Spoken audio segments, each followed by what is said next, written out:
اعوذ باللہ من الشیطان الرجیم بسم اللہ الرحمن الرحیم۔ السلام علیکم۔ نمل ناول کا باب نمبر 13۔ من الماسرہ بملکہ دادم، میں نے پیش کیا ملکہ کو ایک ہیرا۔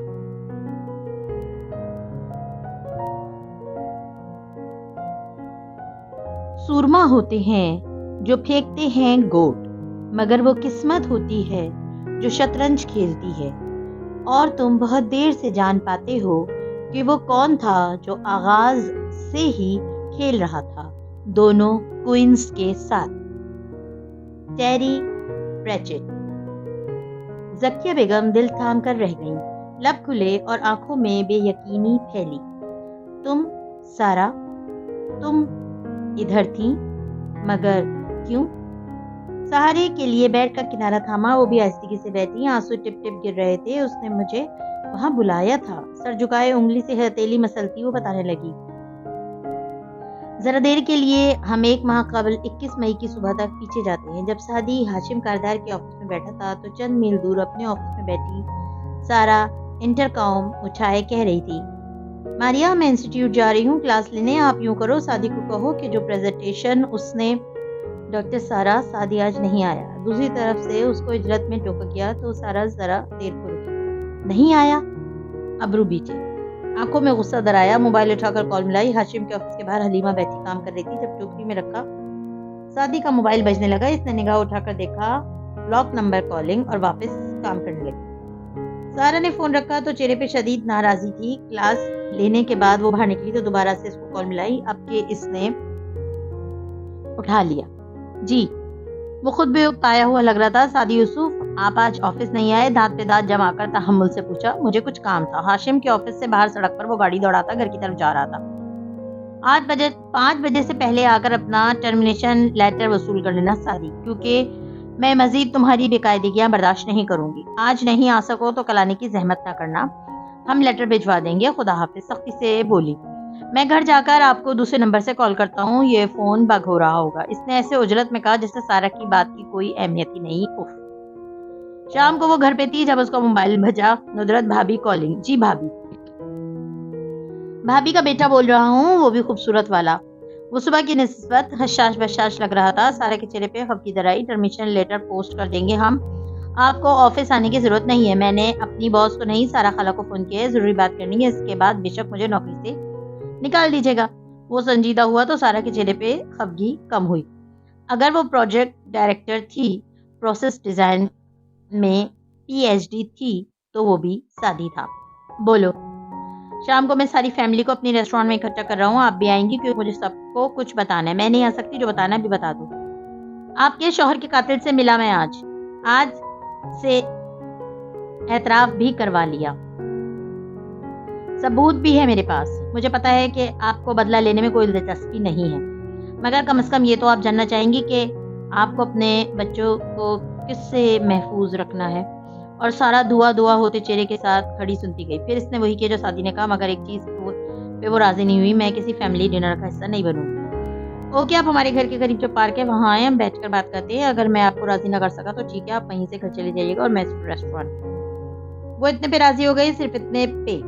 مغرب ڈھل چکی اور اندھیرا پھیل گیا تھا جب اس نے پارک میں بینچ پہ بیٹھے کلائی کی گھڑی دیکھی اور پھر سعدی کو کال کرنے کے لیے فون نکالا، مگر اس کی تاکید یاد آ گئی، اس کا فون ممکنہ طور پہ بگ ہو رہا ہوگا، گو کہ ایسا نہیں تھا، مگر وہ احتیاط کر رہا تھا، سو اس نے صرف پیغام بھیجا، کدھر ہو؟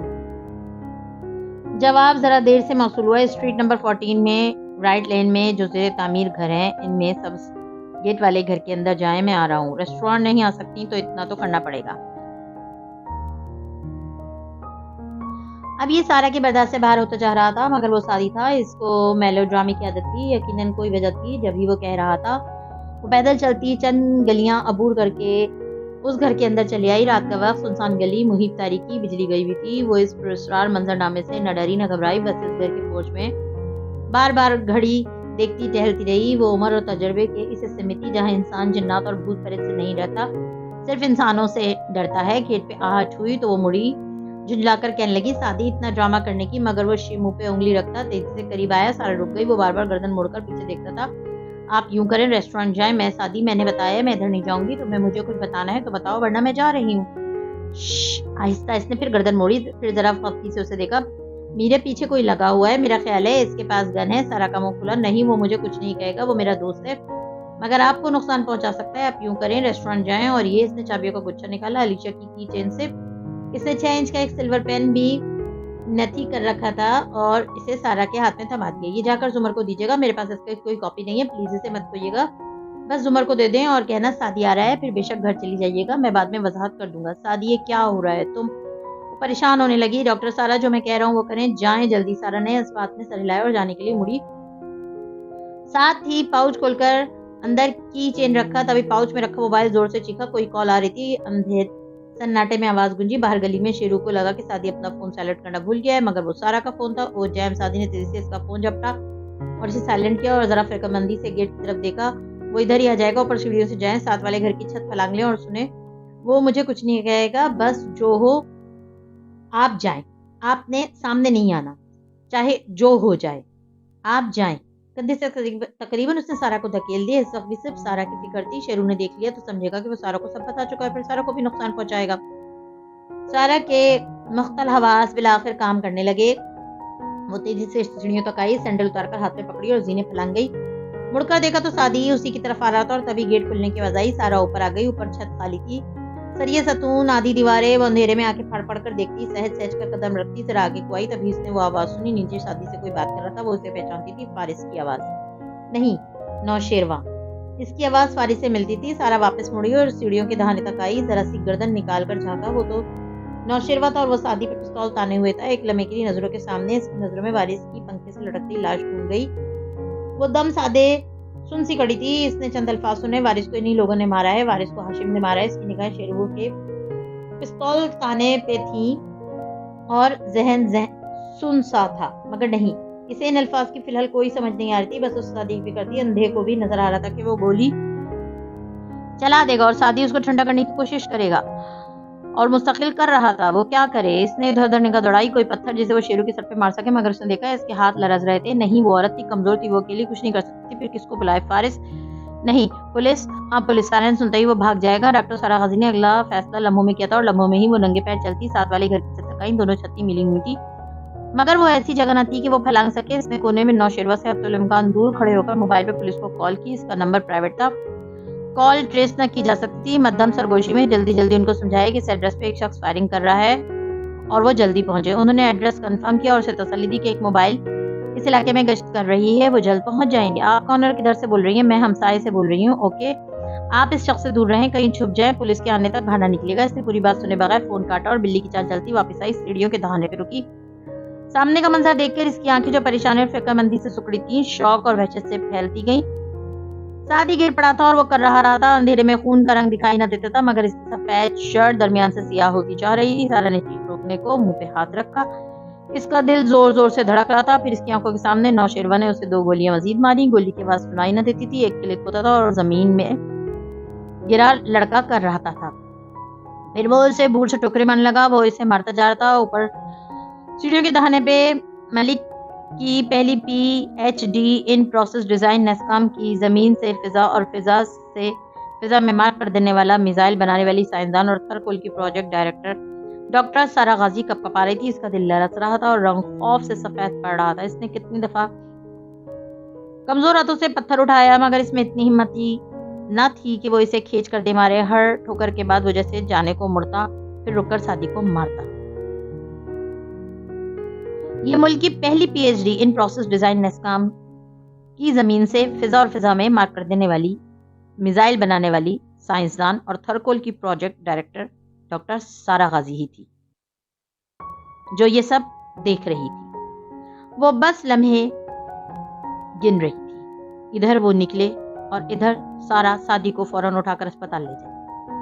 بالآخر وہ جانے کے لیے مڑا مگر جاتے جاتے اس نے پوری قوت سے سعدی کے منہ پہ بوٹ مارا تھا. سارا کی آنکھوں میں ایک دم بہت سا پانی اتر آیا. اس نے پتھر اٹھایا اور اسے ہوا میں بلند کرتے ہوئے لبوں سے ہلکی سی سکاری نکالی. وہ کتنی مشکل سے چیخے